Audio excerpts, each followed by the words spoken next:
함께 나눌 말씀은 신약성경 디모데전서입니다. 디모데전서 1장 3절에서 11절까지 말씀입니다. 디모데전서 1장 3절에서 11절입니다. 한 절씩 교독하시고 마지막 11절을 같이 보시겠습니다. 내가 마게도냐로 갈 때에 너를 권하여 에베소에 머물라 한 것은 어떤 사람들을 명하여 다른 교훈을 가르치지 말며 끝없는 족보에 몰두하지 말게 하려 함이라. 이런 것은 믿음 안에 있는 하나님의 경륜을 이룸보다 도리어 변론을 내는 것이라. 이 교훈의 목적은 청결한 마음과 선한 양심과 거짓이 없는 믿음에서 나오는 사랑이거늘 율법의 선생이 되려 하나 자기가 말하는 것이나 자기가 확증하는 것도 깨닫지 못하는도다. 그러나 율법은 사람이 그것을 적법하게 만쓰면 선한 것임을 우리는 아노라. 알 것은 이것이니 율법은 옳은 사람을 위하여 세운 것이 아니요 오직 불법한 자와 복종하지 아니하는 자와 경건하지 아니한 자와 죄인과 거룩하지 아니한 자와 망령된 자와 아버지를 죽이는 자와 어머니를 죽이는 자와 살인하는 자며 음행하는 자와 남색하는 자와 인신매매를 하는 자와 거짓말하는 자와 거짓 맹세하는 자와 기타 바른 교훈을 거스르는 자를 위함이니. 함께 읽겠습니다. 이 교훈은 내게 맡기신 바 복되신 하나님의 영광의 복음을 따름이니라. 아멘. 6월 25일입니다. 주일에 쳐들어왔다고 하는 그날인데 어떻게 딱 오늘 주일에 6월 25일을 맞이했습니다. 저희 큰아이가 이제 초등학교 2학년이 됐는데 학교에서 배우는 것 같아요. 6월이 되자마자 저한테 6.25 전쟁에 대해서 자기가 들은 얘기를 이렇게 해주더라고요. 근데 뭐 정확하지도 않고 모호하고 어디서 쳐들어왔잖아 뭐 이렇게 이야기를 한 거 보고 6.25 전쟁에서 들은 얘기를 하는구나 이렇게 좀 이해를 됐었어요. 기특하지 않습니까? 오전에 담임 목사님께서 말씀하신 것처럼 종전이 아니고 정전이죠. 휴전 상태이기 때문에 서로 이 전쟁을 하다가 잠시 그친 상황. 그래서 이 남북한이 서로를 이 적국으로 인식할 수밖에 없는 이 비극적인 상황이 73년째 계속되고 있는데 점점 시대는 뭐 나라, 국가, 뭐 가정, 공동체 뭐 이런 것들을 생각하고 이 안녕을 위해서 우리가 마음을 다해서 뭔가 희생해야 된다는 것보다는 나의 개인적인 안녕과 개개인의 삶의 행복들을 추구하고 생각하게 만드는 이 방향으로 향하고 있습니다. 우리가 이제는 이제 몸에 와닿게 좀 느끼지 않습니까? 뭐 저출산이라든지 요즘 이렇게 나라가 부유해졌는데도 오히려 사람들은 자기 자신을 더 가난하게 인식하는 문제들을 보면서 내가 행복하지 않으면 아무리 나라가 부해도 가난할 수밖에 없는 것. 뭐 이런 것들을 우리가 세대에서 좀 맞이하고 있는데 우리가 처한 현실이 그래서 어떠하든지 간에 이런 풀어진 마음들을 경계하고 해이해진 마음을 바로잡도록 해주는 것이 바른 교훈, 이 바른 가르침의 목적이라고 우리가 할 수 있습니다. 요즘 젊은 사람들이 6.25 전쟁이 남침인지 북침인지 구분도 못한다고 탄식하고 막 혼내는 이야기를 저도 들어본 적이 있어요. 저한테 대뜸 북침이야 남침이야 뭐 이렇게 물어보는 이 어른이 계셨거든요. 근데 이게 제가 잘 못 배워서 잘못 알고 있는 게 아니라 이 한자어의 용어 사용을 헷갈려 하는 문제가 많이 있거든요. 헷갈리지 않습니까? 6.25는 남침입니까? 북침입니까? 네, 지금 막 자신 없어 하세요. 네, 남침입니다. 그러니까 이게 북에서 쳐들어왔으니까 북침 아닙니까? 이렇게 해서 북침이라고 대답하는 사람들이 있고 왜 무식한 소리를 하냐? 남쪽으로 쳐들어왔으니까 남침이다. 그러니까 한자어 문법을 제대로 이제 이해하지 못하면 특히 요즘 친구들은 한자어의 문법은커녕 한자 자체도 모르는 애들이 많으니까 당연히 헷갈립니다. 그래서 어떤 여론조사를 했대요. 젊은 이 10대, 20대 친구들한테 이 6.25는 남침이냐 북침이냐 이러니까 한 절반 정도가 북침이라고 대답을 했다는 거예요.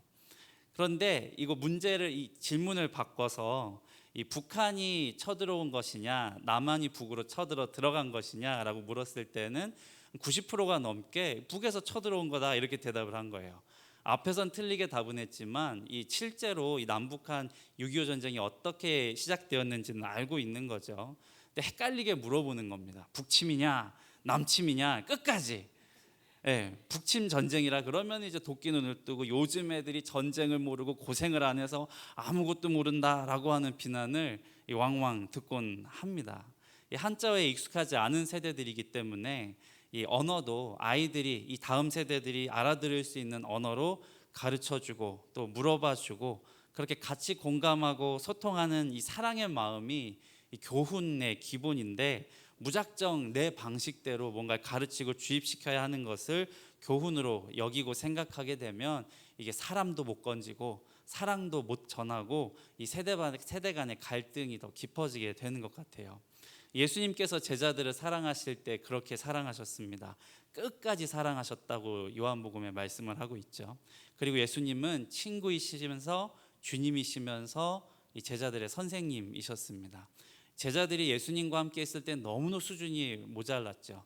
3년 동안 그렇게 수준이 딸리는 제자들을 이 밤낮으로 데리고 다니시면서도 내가 너희의 친구다, 너희는 내 가족이다 해주시면서 제자들을 감싸 안아주셨습니다. 그 마음에는 이 제자들이 성령을 받으면 그 성령의 능력을 힘입어서 이 주님의 피로 사신 교회를 위해서 그 모든 삶을 바쳐서 헌신할 것을 알고 계셨기 때문에 그렇습니다. 영혼을 구원하는 예수님의 그 귀한 사역을 이 땅끝까지 전하는데 가장 자신의 몸과 마음과 삶을 희생에 바칠 이 사람들이 성령을 받은 예수님의 제자인 것을 알고 계셨기 때문에 이렇게 제자들의 수준에 맞춰서 비유도 들어가시고 때로는 꾸짖기도 하시고 사랑하며 감싸 안아주시기도 하신 거예요. 그래서 교훈이라고 하는 건 바른 말, 옳은 말을 앵무새처럼 들은 말을 이 입에서 저 사람 귀로 옮겨 담는 그런 사람을 만들어내고자 하는 게 아닙니다. 오직 성령을 받게 하기 위해서 영혼 살리는 복음을 깨닫고 천국의 백성으로 살게 하기 위해서 사랑으로 설득하고 권면하는, 그래서 말 그대로 내 지식을 다른 사람에게 전달하는 것이 아니라 나의 지식과 나의 의지와 그 사람을 사랑하는 그 사람을 향한 나의 사랑, 감정까지 이 지정의를 총동원해야 하는 사명이 이 성경에서 이야기하는 바른 교훈입니다. 이 바울이 그렇게 이 서신서를 써내려갑니다. 오늘 함께 보신 디모데전서는 바울의 제자인 디모데에게 보낸 이 목회 서신으로 알려져 있습니다. 이 디모데는 어떤 사람이었냐면 바울에게는 이 사역의 마지막까지, 자기 삶의 마지막까지 함께 그 길에 동행해 주었던 소중한 동역자이기도 했습니다. 그리고 이렇게 어렴풋이 보시면 바울의 서신서마다 거의 디모데의 이름이 등장을 합니다. 바울의 동역자로 등장을 하든지 내가 디모데를 너희에게 보내겠다라고 하든지 거의 대부분의 바울의 서신서마다 디모데의 이름이 등장을 하고, 또 바울이 부탁을 하면 에베소든지 데살로니가든지 마다 않고 그 교회로 가서 그 교회를 돌보고 가르치고 목양했던 그야말로 바울의 아들과 같은 이 사람이 디모데였죠. 그 디모데에게 쓴 목양의 서신서가 디모데 전서와 후서인데, 오늘 읽은 이 3절 바로 앞에 보면 사도 바울이 디모데를 에베소에 남긴 이유를 설명하면서 본문의 얘기를 꺼냅니다. 3절입니다. 3절을 같이 보시겠습니다. 시작. 내가 마게도냐로 갈 때에 너를 권하여 에베소에 머물라 한 것은 어떤 사람들을 명하여 다른 교훈을 가르치지 말며라고 되어 있습니다. 이 다른 교훈은 이 원어로 보면은 서로 다르다, 상이하다라는 뜻의 이 헤테로라는 단어와 가르치다는 헬라어, 우리가 많이 들으셨을 법한 이 디다스칼레인이라고 하는 두 단어가 합쳐졌어요. 그러니까 서로 다른 교훈을 가르치는 거를 이야기합니다. 이단을 가리키는 겁니다. 교회 안에서 다른 교훈을 가르치는 사람들이 에베소 교회에 있었기 때문에 사도 바울이 디모데에게 에베소에 남으라라고 이야기를 한 겁니다. 이 에베소라고 하는 이 곳과 에베소 교회는 바울에게 아주 특별한 애정이 있는 교회예요. 이 사도행전 19장에 보시면 사도 바울이 에베소에 있는 두란노 서원에서 날마다 말씀을 강론하기를 2년 동안이나 했습니다. 그리고 그 에베소에서 바울이 강론을 할 때에 바울의 옷에 있던 손수건조차 누군가한테 대면 병이 낫고 악귀가 떠나가는 그런 기적까지 성령께서 행해 주셨던 곳이지요. 그러다 보니까 주의 교회가 이 에베소에서 무섭게 부흥을 하고 믿는 사람들이 날마다 더해지고 이제 그 세력이 커지는 겁니다. 이 에베소 안에서 에베소 교회 영향력이 이렇게 커지니까 그 에베소 도시 안에서 우상의 모형을 만들었던 은장색 데메드리오와 직공들이 벌떼처럼 들고 일어나서 교회를 핍박했습니다. 그래서 에베소 교회라고 하는 곳은 성령이 함께하였고 말씀이 충만하였고 핍박까지 받고 있었던 그야말로 이 부흥의 3요소를 다 가지고 있었던 이 교회였던 거예요. 근데 이렇게 몸집이 커진 에베소 교회에서 또 어떤 일이 있었죠? 에베소서에 보시면 감독과 장로와 집사와 섬기는 봉사자들의 직분을 이렇게 정리를 해서 알려주기도 했습니다. 저희가 수요 예배에 이 에베소서를 살펴보고 있는데 그때 들으셨던 것처럼 에베소서에서는 공동체의 하나됨과 가정의 질서를 세우는 것을 강조를 했습니다. 이 교회 공동체의 질서를 세우고 가정의 질서를 세운다는 것은 이 로마 당시 사회에서나 이 신을 섬기는 우상을 섬기는 그 문화에서는 전에 없었던 새로운 문화를 이 교회가 창조해내고 있었다는 걸 의미를 합니다. 교회 안에 봉사자들이 아무런 차별 없이 서로를 대하면서도 그 안에 정해진 성령께서 이루어 주신 질서를 따라서 서로보다 낮게 여기고 서로에게 순종하는 질서, 그리고 가정 안에서 이 가정의 머리인 예수 그리스도를 두고 그 가정의 머리로 남편을 두고 그리고 아내는 남편에 순종하고 자녀들은 부모를 공경해야 하는 이 가정의 질서까지 세우는 것이 에베소 교회를 통해서 바울이 했던 이 새로운 문화였어요. 이런 곳이 에베소 교회였는데 오늘 보시면 다른 교훈이 자리 잡았다고 합니다. 이 초대교회의 다른 교훈이라고 하면요, 지나친 율법주의가 있었고 또 치우친 신비주의가 있었고 또 하나는 어긋난 지성주의의 하나로 알려진 이 영지주의입니다. 조금 어렵지만 영지는 영영자에 알지자 써서 영을 알아야, 영의 세계를 알아야 된다라고 하는 이상한 이 어긋난 지성주의 가운데 한 분파였어요. 이 4절을 보시면은 신하와 끝없는 족보라고 하는 표현이 나옵니다. 이 신하와 족보에 끝없이 몰두하지 말게 하라라는 거예요. 이 다른 교훈을 가르치던 사람들이 신하와 족보에 끝없이 몰두하였다라는 이 말을 하는데요. 이 신하와 끝없는 족보는 이방의 문화를 얘기하는 게 아니라 이 교회와 성도들 안에 마귀와 천사들의 존재에 대한 아주 심도 깊은 고민들을 그 교회 안에서 하기 시작했다는 이야기입니다. 요즘 공동체 성경 읽기 보시면 욥기가 시작되고 욥기 1장에 보시면 이 대단한 장면 나오지 않습니까? 공동체 성경 읽기에서는 되게 무슨 판타지 영화처럼 사파를 만들어 놨어요. 이 하나님의 이 천상 회의가 벌려지는데 거기서 사탄이 나와서 내가 땅을 두루돌다 왔나이다 이 얘기를 하는 장면이 나옵니다. 어떻게 이런 장면이 있을 수 있지? 천사의 세계, 이 천상의 세계, 영의 세계, 마귀의 세계는 어떤 곳일까 하는 궁금증이 괜히 생기지 않습니까? 이 마귀의 존재는 어떤 것에 기원을 두고 있냐? 마귀가 천사였다, 뭐였다, 이런 생각이 꼬리에 꼬리를 물면서 에베소 교회 안에 이 천사와 마귀에 관한 끝없는 족보를 따지고 유대인들의 전통으로 내려오고 있던 신화를 파고드는 문화가 자리 잡기 시작했습니다. 제 얘기가 아니고 신학자들이 이 유대인들의 외경과 위경을 이때 당시 할례파들이 에베소 교회에 가지고 와서 이 위경과 외경에 나와 있는 천사에 관한 이야기, 마귀에 관한 이야기, 또 창조에 관한 이야기들을 계속해서 논하면서 이것들을 알아야 된다라고 가르쳤던 것을 이야기를 하고 있어요. 지나치게 과장되고 영혼을 억압하는 율법주의, 치우친 신비주의, 이 잘못된 지성주의가 만들어내는 것이 무엇인지 아시죠? 이단 사이비입니다. 제가 지금까지 언급했던 거, 마귀에 관한 거, 천사에 관한 거, 영적인 세계에 관한 이야기들, 또 신화에 관한 이야기들을 지나치게 여기에 첨착하고 이것들을 알아야 된다고 주장하는 집단들이 이단 사이비들입니다. 미스테리한 천사에 관한 일, 마귀에 관한 일, 영들의 세계를 논하면서 아직 임하지도 않은 그 미래의 일, 신화와 끝없는 족보에 몰두하면서 할레파 유대인들이 가지고 온 외경과 위경을 막 인용을 하고 유식하게 보이려고, 예수 그리스도와 영혼의 구원과는 아무런 상관도 없는 고대 문서들을 쫙 펼쳐가지고 영에 대한 지식을 이제 자랑을 하는 겁니다. 이것이 과연 그러한가? 와, 기이하고 놀랍다 감탄하면서 심취하는 일이 에베소 교회 안에서 횡행했기 때문에 사도 바울이 디모데에게 이 교회에 남아서 이 교회를 가르치고 목양할 것을 부탁을 한 겁니다. 성도들을 미혹하는 이단 사이비들의 수법이 다 똑같습니다.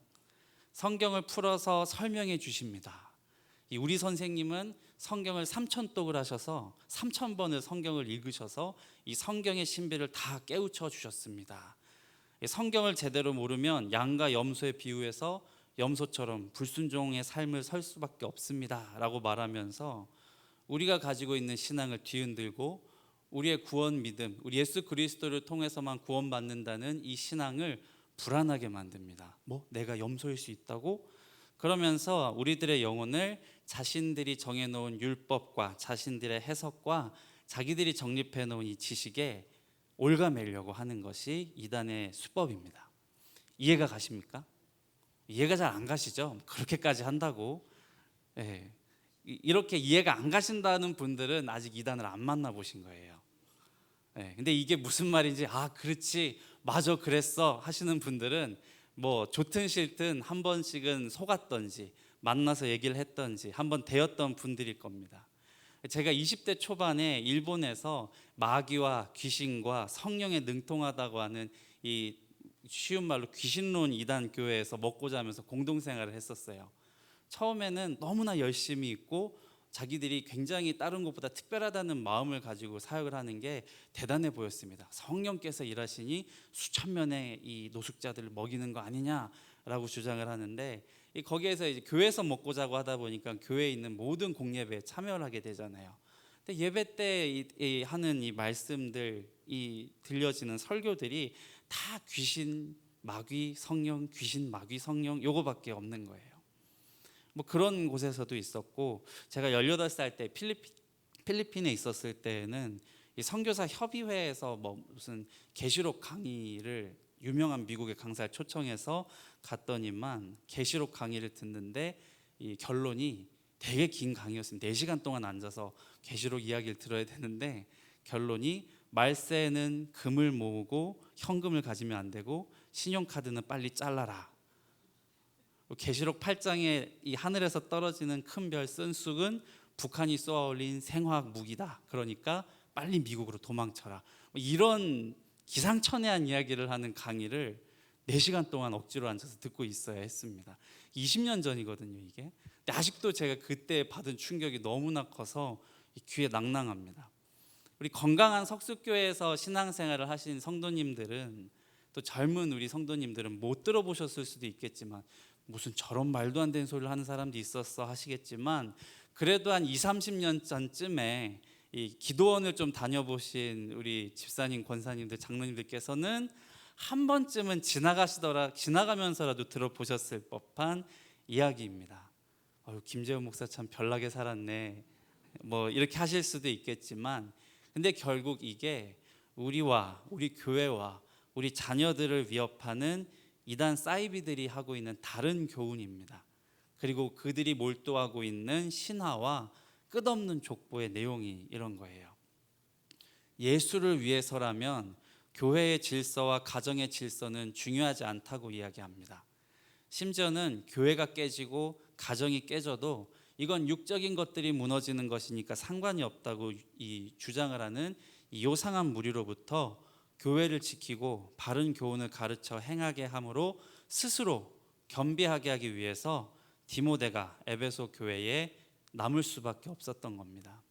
그래서 이걸 듣고 나서 에베소서와 디모데전서 후서를 한번 보시면, 특히 에베소서와 목양서신인 이 디모데전서를 읽어보시면 가정에 관한 교훈이 많이 나오고요, 또 교회 연합에 관한 교훈이 등장을 합니다. 제가 일본에 있던 교회에서 그 숱한 이상한 이야기들로 결론을 맺고 그 교회에서 스스로 나오겠다고 다짐을 했던 게 이 디모데전서와 에베소서를 보고서 이제 알게 된 겁니다. 이거는 교회가 아니라고, 이건 바른 가르침이 아니라고요. 바울은 이 이단들이 스스로 말씀에 능통한 자들이라고 칭하면서 6절과 7절에 이르는 것처럼 헛된 말에 빠져 율법의 선생이 되려 하나 자기가 말하는 것이나 자기가 확증하는 것도 깨닫지 못하는 처지에 이른다고 가르쳐 줍니다. 구약의 율법을 사람 살리는 데 쓰지 않고 하나님의 말씀을 영혼을 살리는 데 쓰지 않고 그저 사람을 후드려 패고 잡는 데 씁니다. 너 이 죄 지었지, 하나님이 하지 말라는 거 너 했잖아, 넌 죽어, 넌 지옥 가야 돼, 이런 식으로 율법을 사용해요. 영혼을 올가매고 자신의 입맛에 구슬려서 이단의 수하, 율법의 종으로 만들어서 예수 그리스도를 믿는 그 믿음의 자유 안에서 거하는 것보다 주 예수께 받은 은혜를 몸으로 갚으라고 이 채찍질하는 데 사용합니다. 이것도 저의 경험담입니다. 이단이 이렇게 무서운 곳입니다. 근데 이단이라고 낙인 찍히지 않더라도 교회 안에 다른 교우는 이런 비슷한 양상으로 흘러갑니다. 몸을 의탁할 때가 없지 않았습니까? 제가 가난하고 방황하는 10대와 20대 때를 주 예수를 위해 살라고 이렇게 이름 좋게 이야기는 해주었지만 저와 저희 어머니 사이를 끊임없이 이간질을 하면서 너의 엄마가 믿음이 없으니까 너라도 바로 서야 된다고 결단을 내리고 일본에서 평생 동안 노숙자 사역에 헌신해라, 그런 말을 한다던가, 또 저희 누나는 다른 교회에 있었는데 되게 건강하고 큰 교회라고 소문난 교회인데도 저희 누나가 일본에서 이 교환학생을 마치고 한국으로 돌아올 때쯤에 그 교회 여자 간사가 일본의 영혼들을 위해서 하나님이 자매님에게 쓰실 계획을 저에게 알려주셨어요 라고 이야기하면서 한 5, 6년 정도 일본에서 더 봉사를 하라고, 자비랑 사역자로 살라고 이렇게 이야기를 한다던가 하는 일을 저희 가정이 당했습니다. 저희가 뭐 이단에 빠지려고 한 것도 아니고 몸을 의탁할 데가 없고 떠돌다가 가게 된 교회에서 그런 일들을 당한 거죠. 교회를 잘 몰랐고요. 그리고 바른 교훈을 듣고 또 건강한 공동체 안에서 양육을 받지 못했던 저희 남매가 이 과정에서 얼마나 큰 상처를 입었는지 모릅니다. 저희 누나는 한때 신앙생활을 굉장히 열심히 하던 사람이었는데 아직도 이때 받은 상처 때문에 교회로 돌아오지 않고 있는 거예요. 이단만 주의하면 되겠지가 아닙니다. 다른 복음, 다른 교훈이 무엇인지를 우리가 잘 분별하고 주의해야 합니다. 그래서 오늘 말씀처럼, 오늘 디모데전서의 사도 바울이 이야기한 것처럼 논쟁과 불신만 만들어내는 헛된 신화와 족보를 피해야 합니다.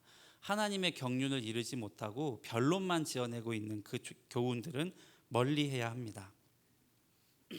행여 우리 자녀들 또 우리 후손들이 이 교회 안에서나 밖에서나 하나님이 세워주신 그 질서를 무시하고 다른 교훈을 따라가지 않을까 하는 것도 우리가 불같은 눈으로 분별할 줄 알아야 해요.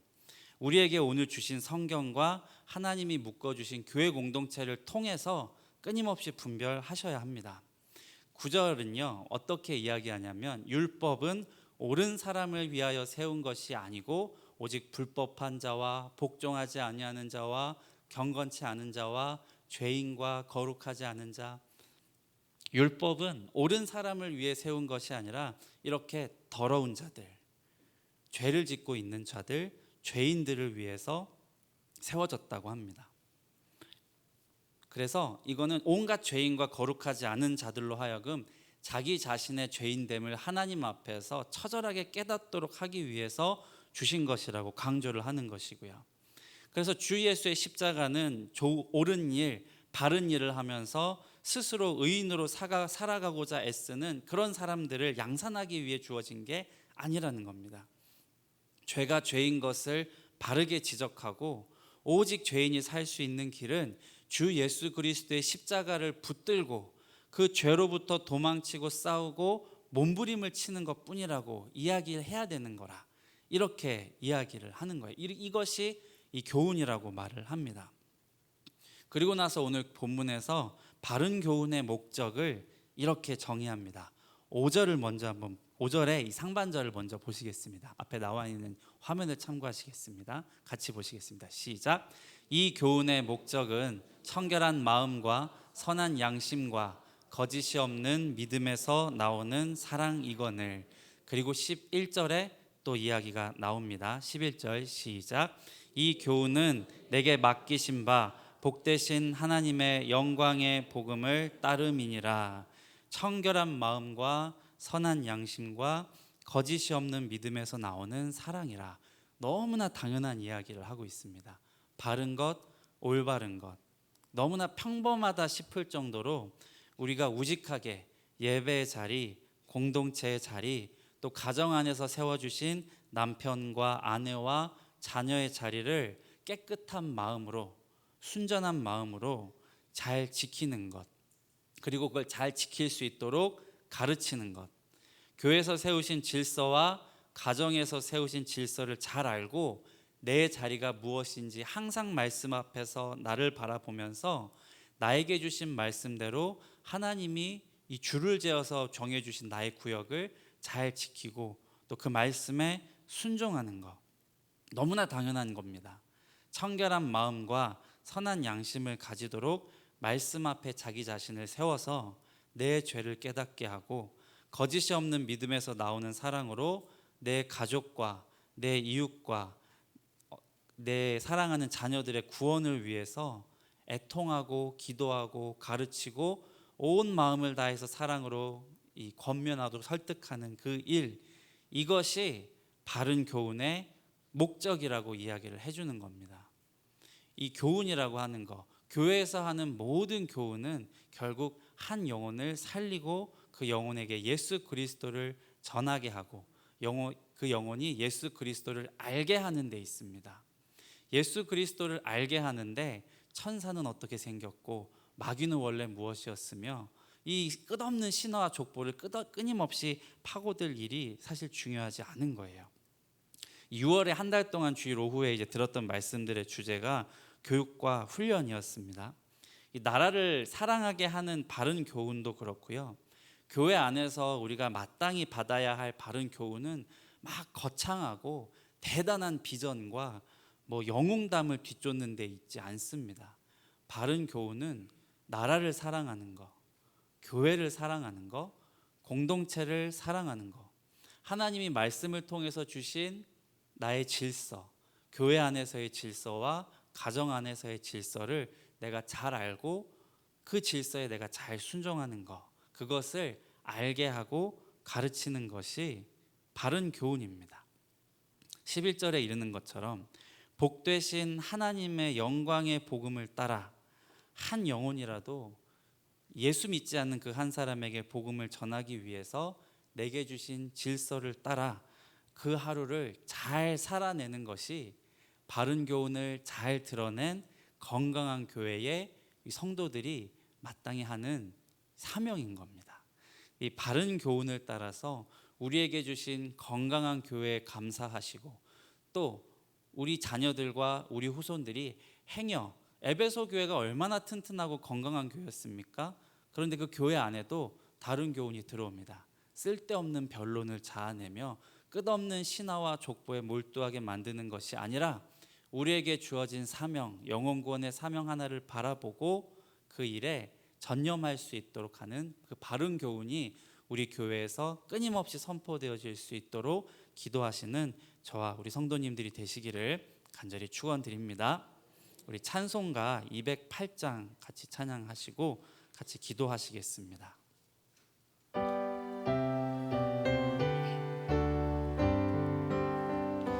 내 주의 나라와 주 계신 성전과 피 흘려 사신 교회를 늘 사랑합니다. 내 주의 교회는 천성과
번만 1절 같이 이 마음을 담고 우리의 의지를 담고 우리의 지식을 담아서 지정의를 총동원하여서 간절한 마음으로 한번 부르면 좋겠습니다. 1절 같이 찬양하겠습니다.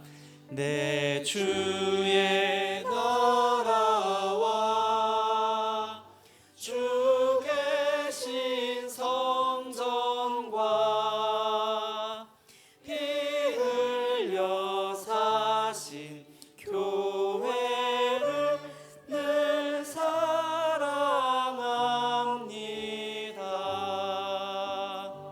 아멘. 우리 함께 기도하실 때 위정자들이 얼마나 중요하냐면, 우리 조선이 구한 말에 그 나라가 망했을 때 위정자들이 사인 한번 한 걸로 나라가 다 팔아 넘겨졌습니다. 우리가 너무나 쉽게 평화와 평등이라는 명목 좋은 가치를 따라가다가 나라까지 팔아버리지 않도록 주님 우리나라를 불쌍히 여겨주시고 우리나라를 보호하여 주시옵소서. 그럴듯한 신화와 족보에 몰두하다가 가정도 교회도 버리고 주님이 내게 주신 그 자리마저 떠나라고 하는 이 이단과 다른 교훈으로부터 우리 가족과 교회를 지켜주시기를, 우리가 말씀에 바로 서서 바른 교훈을 듣고 배우고 따르는 더욱 건강한 교회가 되기를 간절히 기도하는 우리가 되기를, 우리 주의 이름 한번 부르시고 기도하시겠습니다. 주여, 아버지 하나님, 우리에게 허락하여 주신 귀한 나라를 위해서 기도합니다. 우리나라는 한번 이 나라를 잃었던 적이 있는 나라입니다. 위정자들이 아버지 잘못된 그 가치관과 잘못된 마음, 자신의 사리사욕을 채우고자 하는 마음으로 휘둘렀던 그 간단한 사인 한 번으로 온 나라가 팔아 없어졌었는데, 아버지 이젠 우리가 그 역사의 비극을 반복하지 아니하도록 주님 도와주시고 인도하여 주시옵소서. 위정자들의 마음을 깨워주시고 아버지 평화와 평등이라는 명목으로 그 좋아 보이는 가치만을 따라가다가 우리가 하나님의 모든 가치, 선한 모든 가치를 내어버리지 않도록 주님께서 우리나라를 지켜주시고 보호하여 주시옵소서. 우리 교회를 도와주시고 우리의 자녀들을 붙잡아 주시며 아버지 온갖 신화와 족보에 몰두하다가 우리의 가정과 교회를 파괴시키는 모든 이단 세력과 다른 교훈으로부터 우리를 지켜주시고 보호하여 주시옵소서.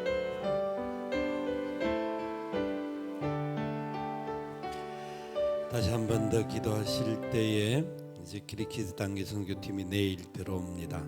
오늘 마무리하는 모든 시간들, 들어오는 시간까지 하나님 지켜주시고 화요일부터 금요일까지 우리가 나라와 민족과 다음 세대를 위하여 기도하는 시간을 갖기를 원하는데, 하나님 우리 마음을 깨워주시고 우리의 건강을 지켜주시고 함께 하나님의 영광 위하여서 달려갈 수 있도록 은혜를 더해달라고, 또 한 주간의 우리의 삶의 자리 속에서 하나님과 동행하는 아름다운 역사를 이어가게 해달라고 한 번 더 기도하겠습니다. 사랑하시는 아버지 하나님, 감사합니다. 하나님의 영광을 바라보고 믿음의 선한 역사에 이르며 나가기에 부족함이 없도록 은혜를 베풀어 주시고, 키리키즈 단기 선교팀 하나님 이제 오늘 모든 것들을 마무리하고 내일 일정을 통하여서 돌아오게 됩니다. 하나님 기억하여 주시고 은혜를 베풀어 주시고 마지막 순간까지 악한 원수마귀 틈타지 못하도록 지키시고 성령의 열매, 놀라운 은혜의 역사 나타나도록 복을 더하여 주옵소서. 하나님 아버지, 화요일부터 금요일까지 우리가 나라와 민족을 위하여 기도하며 우리 다음 세대들을, 여름 생사들을 위하여 기도하는 시간을 갖기를 원합니다. 하나님, 이 민족이 바로 깨우고 바로 달려갈 수 있는 길이 되어야 하는데, 그러기 위해서 이 민족을 위하여 눈물로 기도하는 주의 백성들 일어나게 하시고 주의 몸된 교회 기도의 눈물이 넘쳐나는 하나님의 영광의 역사가 나타나는 축복의 터전이 되게 도와주시기를 원합니다. 우리 자녀손들을 위하여 기도하기를 소망하는 마음들이 더욱더 부릴 듯 일어나게 하시고 하나님의 이름 앞에 합당하게 모든 삶을 이어가도록 은혜와 복을 더하여 주시옵소서. 이 한 주간 우리가 살아가는 삶의 자리 속에서 주님 손에 붙들려 믿음의 역사 있게 하시고, 우리가 걸어가는 곳마다, 우리가 만나는 사람마다, 우리가 행하는 일 속에서 주님 이름을 높일 수 있도록 주님 우리를 사용하여 주시옵소서. 말씀 속에 다시 한번 이 한 주간을 온전히 살아가기를 소망하고, 결단하는 우리의 모든 삶의 자세 위에 은혜를 더하시고, 키리키즈 단기 선교팀 돌아오는 모든 가정 지키시며, 이 한 주간 또 우리가 함께 기도하기를 원하는 기도의 자리에 성령의 기름 부어 주심과 은혜의 역사가 나타나게 도와 주시옵소서. 하나님의 한 주간 사는 삶의 모든 자리 속에 언제나 주님 함께 하시고 주의 뜻 가운데 승리할 수 있도록 은혜 위에 은혜를 베풀어 주시옵소서. 지금은 우리 구주 예수님의 크신 은혜와 하나님 아버지의 무한하옵신 사랑하심과 성령님의 교통 위로 인도 충만하옵신 역사가 크신 은혜의 붙들림을 받고 하나님의 말씀의 놀라운 교훈 속에 아름답게 달려가기를 소원하는 주의 사랑하는 백성들의 머리 위에와 저들의 가정들과 기도의 제목들과 산업들 위에와 하나님의 몸된 교회와 이 나라의 민족과 열방들 위에 지금부터 영원토록 함께 있을지어다. 아멘.